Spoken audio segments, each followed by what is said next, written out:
एक साधु वर्षा के जल में प्रेम और मस्ती से भरा चला जा रहा था कि इस साधु की नजर एक मिठाई की दुकान पर पड़ी, जहां एक कढ़ाई में गर्म दूध उबाला जा रहा था। तो मौसम के हिसाब से दूसरी कढ़ाई में गर्मा गर्म जलेबियां तैयार हो रही थी। साधु कुछ क्षणों के लिए वहां रुक गया। शायद भूख का एहसास हो रहा था या मौसम का असर था।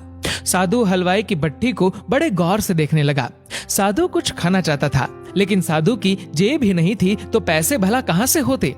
साधु कुछ पल भट्टी से हाथ सेकने के बाद चला ही जाना चाहता था कि नेक दिल हलवाई से रहा न गया और एक प्याला गर्म दूध और कुछ जलेबियां साधु को दे दी। साधु ने गर्म जलेबियां गर्म दूध के साथ खाई और फिर हाथों को ऊपर की ओर उठाकर हलवाई के लिए प्रार्थना की, फिर आगे चल दिया। साधु बाबा का पेट भर चुका था। दुनिया के दुखों से बेपरवाह वे फिर एक नए जोश से बारिश के गंदले पानी के छींटे उड़ाता चला जा रहा था। वह इस बात से बेखबर था कि एक नव विवाहित जोड़ा भी वर्षा के जल से बचता बचाता उसके पीछे चला आ रहा है। एक बार इस मस्त साधु ने बारिश के गंदले पानी में जोर से लात मारी। बारिश का पानी उड़ता हुआ सीधा पीछे आने वाली युवती के कपड़ों को भिगो गया। उस औरत के कीमती कपड़े कीचड़ से लथपथ हो गए। उसके पति से ये बात बर्दाश्त नहीं हुई, इसलिए वह आस्तीन चढ़ाकर आगे बढ़ा और साधु को कपड़ों से पकड़कर कहने लगा, अंधा है क्या? तुझे नजर नहीं आता? तेरी हरकत की वजह से मेरी पत्नी के कपड़े कीचड़ से भर गए हैं। साधु हक्का बक्का सा खड़ा था, जबकि इस युवा को साधु का चुप रहना नाखुशगवार गुजर रहा था।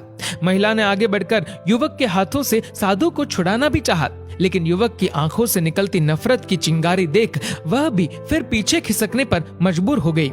राह चलते राहगीर भी उदासीनता से ये सब दृश्य देख रहे थे, लेकिन युवक के गुस्से को देखकर किसी में इतनी हिम्मत नहीं हुई कि उसे रोक पाए।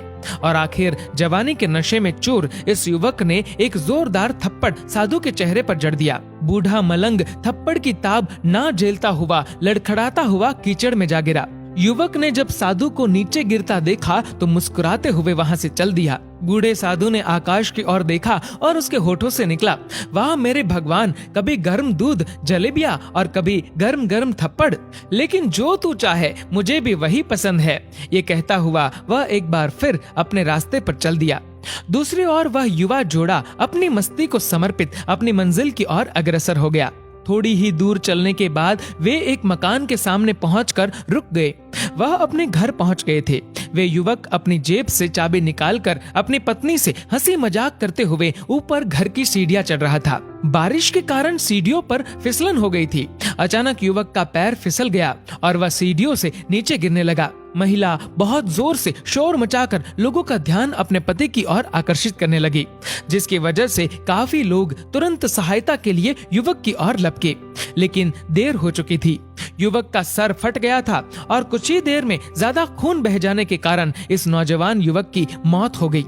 कुछ लोगों ने दूर से आते साधु बाबा को देखा तो आपस में कानाफूसी होने लगी कि निश्चित रूप से इस साधु बाबा ने थप्पड़ खाकर युवक को श्राप दिया है, अन्यथा ऐसे नौजवान युवक का केवल सीढ़ियों से गिरकर मर जाना बड़े अचंभे की बात लगती है। कुछ मनचले युवकों ने ये बात सुनकर साधु बाबा को घेर लिया।